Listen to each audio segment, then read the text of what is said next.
Welcome and greetings, career-minded superstars. You are listening to the exclusive Career Coach, your podcast for all things career. And I'm Lisa Edwards, the indispensable career coach for superstars just like you.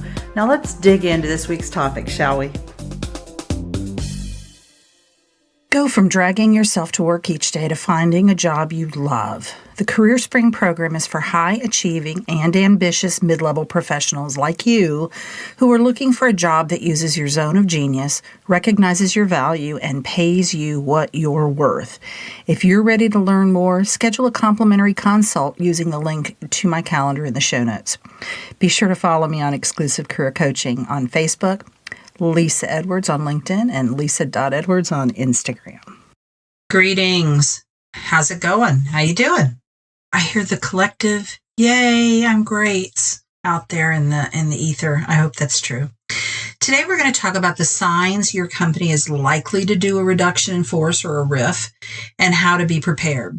In episode 268, I talked about leading through reduction in force. I'm going to have the link in the show notes for that. Today I want to talk about the signs that your company might be about to do a RIF and how to prepare. And I'm actually going to talk about the preparation piece first. And then I want to leave you with those signs that you can kind of keep an eye on, because there is so much layoff activity going on in the fourth quarter of last year. And then so far this year, I gave some of those statistics in episode 268. I think it behooves us to be prepared. I've talked on the podcast numerous times about my term ARFO, always ready for opportunity. And that came from interviewing clients that I had worked with to see what had happened with their career path since I had worked with them. And this theme of ARFO emerged that I then called it ARFO, but it was this idea of they were always ready for opportunity. They had their marketing materials ready to go. Their qualifications were current.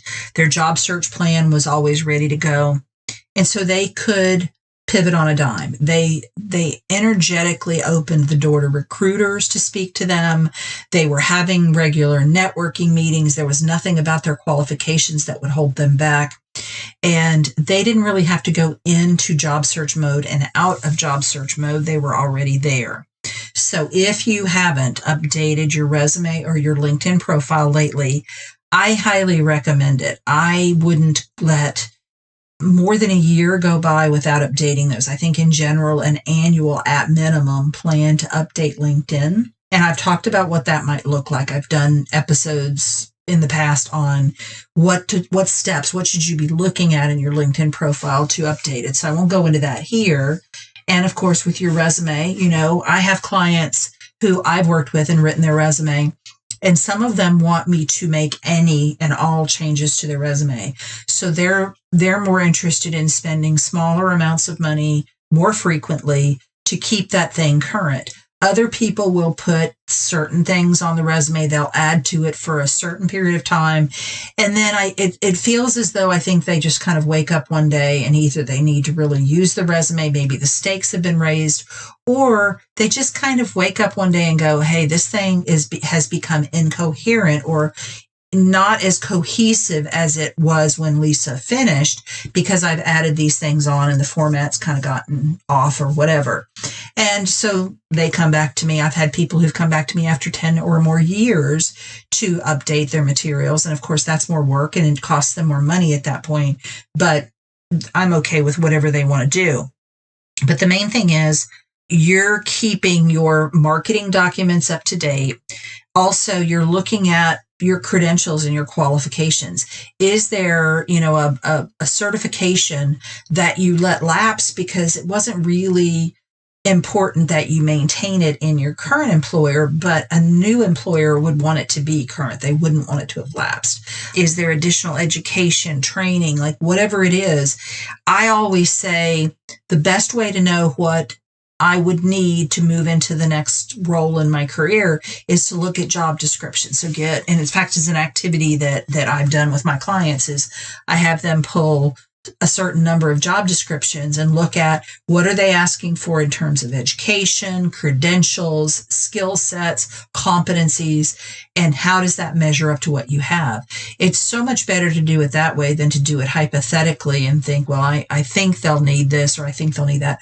What are they actually asking for when they're hiring someone like you?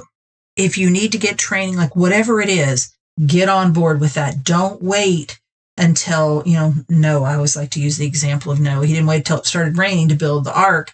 He was out there in the sunshine. Everybody thought he was crazy. So get those materials updated before you need that. But if you haven't and you do see a RIF on the horizon, a rather short horizon, then you really got to move fast. The thing I most hate to see is when clients either don't see the handwriting on the wall as to upcoming layoffs, or they do see it and they just assume, blissfully, I'm not going to be affected by it. You don't want to be caught flat-footed when the pink slips come out. And you don't, also, I think this is one we don't think about. If you wait until you've been given a pink slip to update your materials, update your credentials, start your job search, all of that, then you're going to essentially be at the back of the line for opportunities, because the people who saw the RIF coming and got their, butts in gear, they're out there job searching and they're getting the best jobs and they're getting employed and they're going to be landing somewhere before maybe you've even started job searching. Whether you see a RIF on the horizon or not, I want to make it very clear that keeping your materials updated and your credentials and your education and all that, it's always a good idea because you never know. So while I'm going to be talking here in a moment about what are those signs that a reduction in force is coming, RFO really means regardless of my job security or my perceived job security or my interest in going into another role, I want to be ready so that I can at least have conversations when they come up. So if all I'm doing is talking to recruiters who reach out to me or, having job conversations that organically grow out of the networking that I'm doing already, I want to be ready for those conversations. And another aspect of RFO is keeping your network active and current. So what I see too many people do is they think networking equals job search. So I just landed a job. I'm not looking for another job. Network goes on the shelf. Don't need to do it. And what I want you to do is make networking a priority at a low level in your job, no matter what. And whether that is, you belong to one networking group and you go to monthly meetings and maybe you plan one other one-on-one networking event with somebody just to catch up and see what's going on. Very low level, staying active on LinkedIn, but not looking at jobs. That's not what I'm talking about. I'm talking about connecting and cultivating relationships, having a plan for that and making it a priority so that your network doesn't go fallow while you're happily employed, and then all of a sudden you're trying to resurrect something that is essentially dead. And of course, if you do it that way, if you let it go fallow and have to resurrect it, you're going to have to spend a significant amount of time building it when you need to be using it, right? So instead of leveraging your network when you find out you're going to be RIFed, you're actually trying to build a network that you can then leverage, which is obviously going to put you behind the eight ball. So what are the signs that your company may be planning a significant reduction in force? Number one, key assignments and projects are going to someone else. So this is really speaking to your boss and your boss's boss. They know you're going to be terminated. They have identified you as someone that they are going to lay off. I've heard this so many times from my clients where they see the not so subtle, really, signs that, they're not included in things, all right? And one of the things they're not included in is key projects and assignments. They're sort of shoved to the side. Number two, you start seeing non-essential perks being cut in the company. So, whatever that might look like in your company, it could be anything from a gym membership to team building activities company-wide. But whatever it is that is perceived as non-essential starts being cut. Another indicator is that you knew there were new products on the horizon or initiatives, expansions, things like that, and they get put on the back burner. So without probably a lot of explanation, all of a sudden you're seeing what seems to be a shift in priorities and direction.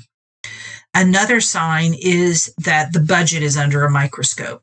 So all of a sudden, things like expense reimbursements, maybe there's additional hoops that you have to jump through to get purchase approvals, or maybe it's across the board cuts. Like that typically happened in higher education. We were, each department had the same amount that they had to reduce from their budget. And then the head, the vice president of that section, I was in student affairs, had to figure out how to dole out that, her cut was X.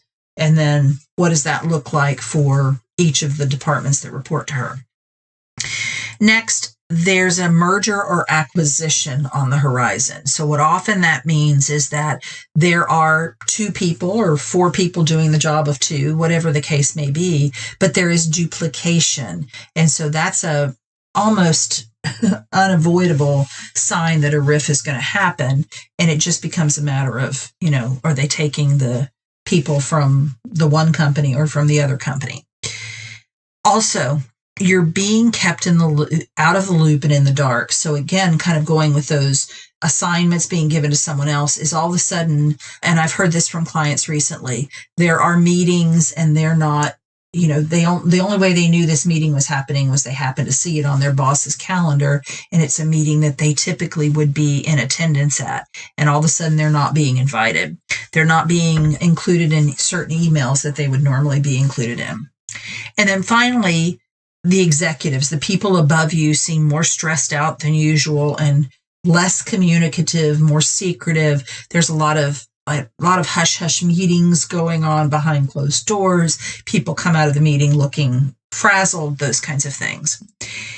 These are indicators then that you need to start looking elsewhere immediately. So now we're kind of in the urgent phase. So number 1, your company is bleeding money. And this often happens right after a earnings report comes out. So revenue targets were missed abysmally. And oftentimes for 6, more than 1 quarter in a row.